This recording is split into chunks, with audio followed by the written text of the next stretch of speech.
ദില്ലിയിലെ വിദ്യാർത്ഥികളുടെ മുങ്ങിമരണത്തിൽ റാവു സ്റ്റഡി സർക്കിളിന് ഗുരുതര വീഴ്ച. സ്ഥാപനം ചട്ടങ്ങൾ ലംഘിച്ചാണ് പ്രവർത്തിച്ചിരുന്നതെന്നും ബേസ്മെന്റിൽ പാർക്കിംഗിന് മാത്രമായിരുന്നു അനുമതിയെന്നുമാണ് ഫയർഫോഴ്സിന്റെ പ്രാഥമിക അന്വേഷണ റിപ്പോർട്ട്. അപകടത്തിൽ 5 പേർ കൂടി അറസ്റ്റിലായി. കൂടുതൽ പേർ മരിച്ചിട്ടുണ്ടെന്നാണ് വിദ്യാർത്ഥികളുടെ ആരോപണം.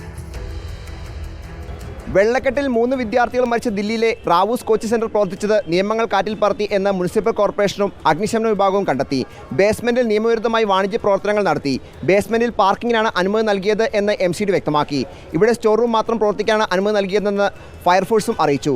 നിയമലംഘനങ്ങൾ വ്യക്തമാക്കുന്ന പ്രാഥമിക റിപ്പോർട്ട് ദില്ലി സർക്കാരിന് സമർപ്പിച്ചു. സംഭവത്തിൽ ഒരു ജൂനിയർ എഞ്ചിനീയറെയും അസിസ്റ്റന്റ് എഞ്ചിനീയറെയും MCD സസ്പെൻഡ് ചെയ്തു. അപകടത്തിൽ 5 പേരെ കൂടി അറസ്റ്റ് ചെയ്തതായി ദില്ലി പോലീസ് അറിയിച്ചു. ഇതോടെ അറസ്റ്റിലായവരുടെ എണ്ണം 7 ആയി. സഹപാഠികളുടെ മരണത്തിൽ വിദ്യാർത്ഥികൾ പ്രതിഷേധം തുടരുകയാണ്. പോലീസും അധികാരികളും മരിച്ചവരുടെ യഥാർത്ഥ കണക്ക് പുറത്തുവിടുന്നില്ല എന്ന് വിദ്യാർത്ഥികൾ ആരോപിച്ചു. ഏകദേശം ഇത് അണ്ടർഗ്രൗണ്ട് എന്ന് പറഞ്ഞാൽ ഇച്ചിരി താഴെയായിട്ടാണ്. അപ്പം ഒരു 150 പേർക്ക് ഇരിക്കാനുള്ള സീറ്റ് ഉണ്ട് അവിടെ. പെട്ടെന്നായിരുന്നു വെള്ളം വരുന്നത്. വെള്ളം വന്നതും ഈ എന്തോ ഒരു ഡ്രെയിനേജ് ഒരു ലീക്കായി. അപ്പോഴത്തേന് വെള്ളം എല്ലാം കൂടെ ഇരച്ചപ്പോഴത്തേന് അകത്തേക്ക് കയറി. കുറ്റക്കാർക്കെതിരെ കർശന നടപടി കേരളത്തിലുള്ള മുഴുവൻ MPമാരും ആവശ്യപ്പെട്ടു. അതിൽ പല തെറ്റുകളും ഉണ്ടെന്ന് കണ്ടുപിടിക്കണം ഈ അതോറിറ്റീസിന്. ഒന്ന് NOC കൊടുത്തിരിക്കുന്നത് വെറും ഒരു സ്റ്റോറേജ് റൂമിനായിരുന്നു എന്നാണ് പത്രത്തിൽ കാണുന്നത്. അങ്ങനെയാണെങ്കിൽ സീരിയസ് ആക്ഷൻ എടുക്കണം.